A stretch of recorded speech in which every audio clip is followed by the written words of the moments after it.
Hey mamas, I'm Brooke Miller, registered dietitian, certified lactation counselor, and a mama who has helped hundreds of moms feel like themselves again after baby, boost their energy, mood, metabolism, and even milk supply. Inside of the Postpartum Shift podcast, you'll learn how to take care of your health so that you can show up best for the ones you care about most. Each week, we'll tackle topics like nutrition, exercise, breastfeeding, mental health, and so much more. Plus, you'll get access to guest experts who will share ways to make your pregnancy and postpartum experience easier. Whether you're approaching the postpartum period or you're right in the thick of it, you're in the right place. Let's dive into today's topic. Hey, welcome back to the podcast. I'm so excited you're here today. We are going to be talking about some unexpected things that might occur postpartum that so many moms have never heard of and didn't even realize was a thing. So before we dive into this topic, first I'm going to read a written review. This is from Bright Future 25. She said, love. So excited for this podcast. I love Brooke and all of her advice for us postpartum moms. So helpful and doable. Can't wait for more. I just subscribed. Thank you so much for leaving a written review. And if you haven't left a review yet, I would so appreciate it. It just helps this podcast reach more moms who need this information. So let's dive in. I don't know how you felt going into your pregnancy and postpartum. I feel like for a majority of us, when we get pregnant with our first baby, we're really fixated on all the milestones and what to expect and preparing for labor and delivery. And some of us even go that extra mile and really prepare for breastfeeding and postpartum. But I know so many moms who prepare more for birth and pregnancy than they do for the postpartum period. And then some of these things happen that we're going to talk about today, and moms are just completely stumped and floored. Like, why didn't anybody tell me about this? And as somebody who actually went into pregnancy, breastfeeding, postpartum, I felt very prepared going into all of these things. I'm going to mention 3 things that were just completely unexpected for me and things that I did not realize were normal or common. And truthfully, these things were more intensive the second postpartum experience versus my first. And so you may be listening to this and say, oh, I didn't really experience this the first time around. Well, if you have more babies in the future, these might be things that you might come across. So we're just going to chat about it. So first things first, the afterbirth cramps. So I don't remember these being very intense with my first son, but they tend to be more intense the more pregnancies that you have. So if you just gave birth to your 4th baby, you're probably going to notice that these afterbirth cramps are way more intense with that pregnancy and postpartum versus your first one.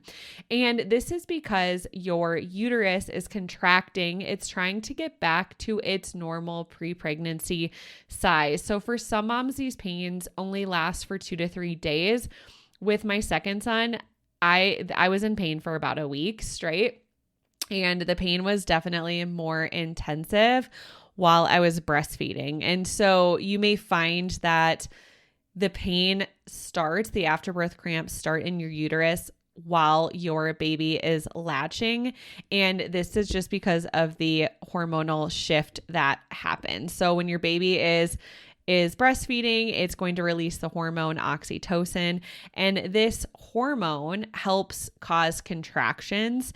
And again, it does get your uterus back to its normal size quicker, and it can help with just things like postpartum bleeding. It can help your uterus get back to its normal size. And again, there is a benefit to this happening, but it's really intense. And I was not prepared for this at all. I was asking the nurses in the hospital for pain medications. And the nurse that I talked to, she said, yeah, I just had my 3rd baby, and it was so much worse the 3rd time around versus the first time around. So she was such a great nurse. She really empathized, and she's like, I will get you the pain meds. And so just know that if this is happening, do not be afraid to ask for pain medications. There are so many pain medications that are safe, especially while breastfeeding. And so just don't think that you have to live with the pain and that it's never going to go away. Just know that the pain will go away. But in the meantime, for the first few days or week, do not be afraid to ask for the pain meds. So again, there's an important purpose here.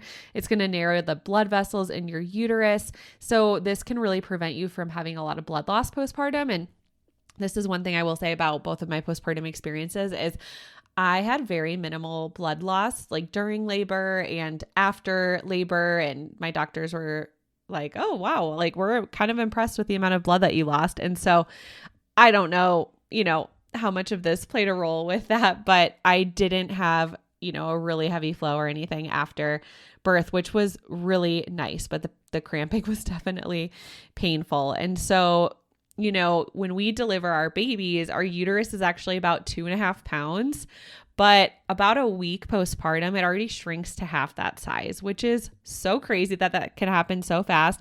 And usually by about our 6-week postpartum visit, usually our uterus is down to about 2 ounces. So this is completely normal for it to take a while for your uterus to get back to its normal size. And unfortunately, the cramping can be a big part. If you've been wanting to reach your healthiest weight and feel like yourself again postpartum without having to sacrifice your favorite foods or your milk supply, I've got a free workshop just for you. Inside of this free workshop, you'll discover how to boost energy, mood, metabolism, and even protect your milk supply. You'll learn common mistakes that moms make that actually cause exhaustion, mood swings, low milk supply, and weight loss resistance to become worse, things that moms don't even realize.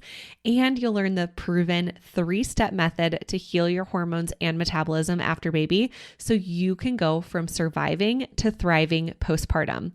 Plus, as a free gift, you'll get my postpartum snack guide when you come hang out with us. All you have to do is click the link in the show notes to save your seat today. Spots are limited. See you there. All right, let's talk about something else that a lot of us don't expect or anticipate. And again, this was kind of the same boat. I didn't really experience this with my first postpartum experience, but oh my goodness, I was so smelly the second time around. I would wake up sweating in the middle of the night. I just had disgusting body odor. I had to buy men's deodorant. Like normally I use aluminum free and like try not to use a super intensive deodorant most of the time, but during my first month or two postpartum with my second son, I needed the strongest deodorant. I smelled horrific. I was showering 1 to 2 times a day, like not a full body shower, who really has time for that as a new mom, but I would have to literally hop in the shower and like rinse with cold water for like a minute several times a day. And this happens for a few different reasons. So it is because of the hormone shift. So right when we deliver our baby, our estrogen and our progesterone levels immediately drop. So this hormone shift does cause postpartum sweats and body odor for a lot of moms. But something else that happens is the shedding of our amniotic fluid and blood and tissue. So there was all of that going on inside of our uterus during 9 months of pregnancy. And so our body is trying to get rid of those fluids that are no longer needed. And so some things that can really help during this time is to take regular showers. Like I said, even if it's just a 1 minute, cold body rinse, drinking a lot of fluids can help release some of this faster. And then of course, eating a healthy and well-balanced diet can help with these symptoms. So it can at least shorten the duration of these symptoms. So I'm not going to promise that a healthy diet is going to promise that you're not going to sweat at all, because again, depending on your pregnancy and the amount of amniotic fluid that you had, your body is just trying to get rid of those fluids. So some of this is completely normal. And typically for moms who are breastfeeding, we actually tend to sweat more and longer than moms who do not breastfeed. And this is because of the hormone prolactin. So this is our milk producing hormone, and it suppresses estrogen levels even longer. So like I said, the dip in estrogen and progesterone is a big part of just the hormonal disruption. And then of course, prolactin for breastfeeding moms.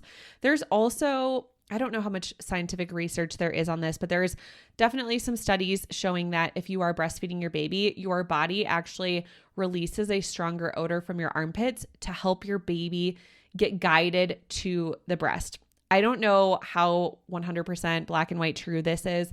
However, it does look like there maybe is some research to support this. And so that's kind of cool. It's your body is just putting out these signals to try to help your baby find your breast, especially while you're sleeping in the middle of the night when it's dark. So again, typically for some moms, some moms, this only lasts a few weeks or two. For me, I want to say it lasted about a month. It did improve over the course of the month, but I feel like I was using stronger deodorant for 1 or 2 months before I felt like I was completely back to normal. And then something else that can happen postpartum that a lot of moms are just not anticipating. And this was actually something that I anticipated, but I didn't realize how intense it would be. And this was intense hunger and thirst. So being a dietitian, especially being a postpartum dietitian and working with, at my first clinical job, I was working with pregnant and postpartum moms and helping them breastfeed, right? And so I was talking to these moms face to face for years, and they would tell me about this intense hunger and thirst. And so in that aspect, I was really prepared because I had been counseling moms on this.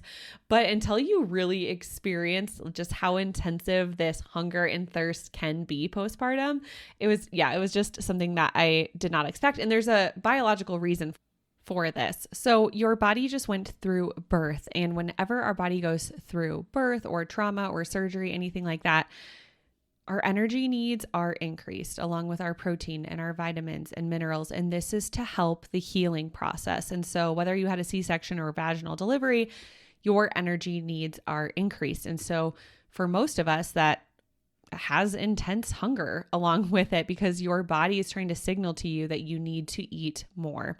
Now, breastfeeding also depletes your body of essential nutrients. So when you're breastfeeding, this is why your vitamin and mineral needs are actually higher than during pregnancy, which means you need to stay on a good quality prenatal vitamin the entire duration of your postpartum experience and your breastfeeding experience. And so not only this, but your calorie needs are also increased depending on the amount of milk that you produce in a day. So with my first son, I was an overproducer. I was pumping a lot more milk. And so I was really, really intensely hungry while I was breastfeeding him and pumping. So I could even feel like while I was pumping, right after I was pumping, I was immediately like, I need a snack. And it was because I was producing a lot more milk with him versus my second son. I never pumped and I produced what I needed for him, but I wasn't an oversupplier by any means the second time around. And oversuppliers are definitely more common in the pumping community. So if you're an exclusive pumper, you're more likely to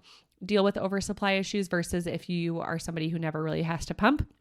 The likelihood that you're going to be an oversupplier is pretty slim. And so if you are an oversupplier, especially if you're producing a lot of breast milk, you will notice that you are even more hungry than somebody who is making less milk, or even somebody who's maybe a year postpartum and they're only breastfeeding 2 or 3 times a day.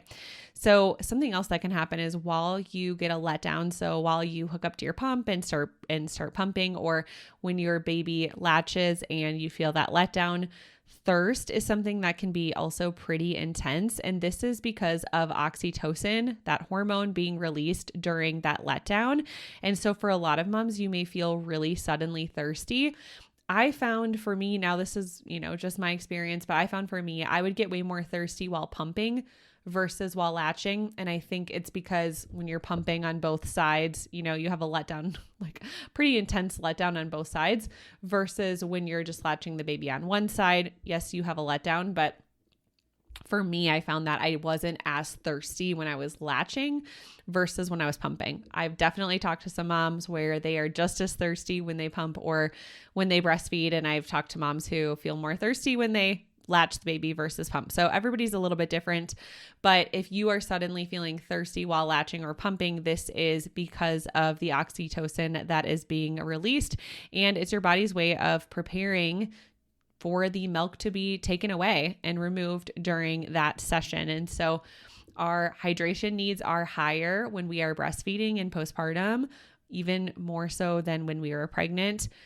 So we want to definitely make sure that we are drinking when we are thirsty. You definitely don't have to force yourself to drink beyond thirst. If you are drinking when you're thirsty and you are drinking enough where your urine is not super dark, then that is a great sign. So those are 3 super unexpected things that can happen postpartum that most, baby classes are not preparing moms for. So the postpartum night sweats and body odor, the afterbirth intensive cramps, and the intense hunger and thirst. So I would love to hear if you struggled with any of these things postpartum and what your experience was like. You can let me know in the reviews, or you can send me a message on Instagram and we can chat more about the episode. So I hope you have a great rest of your day, and I'll see you next week.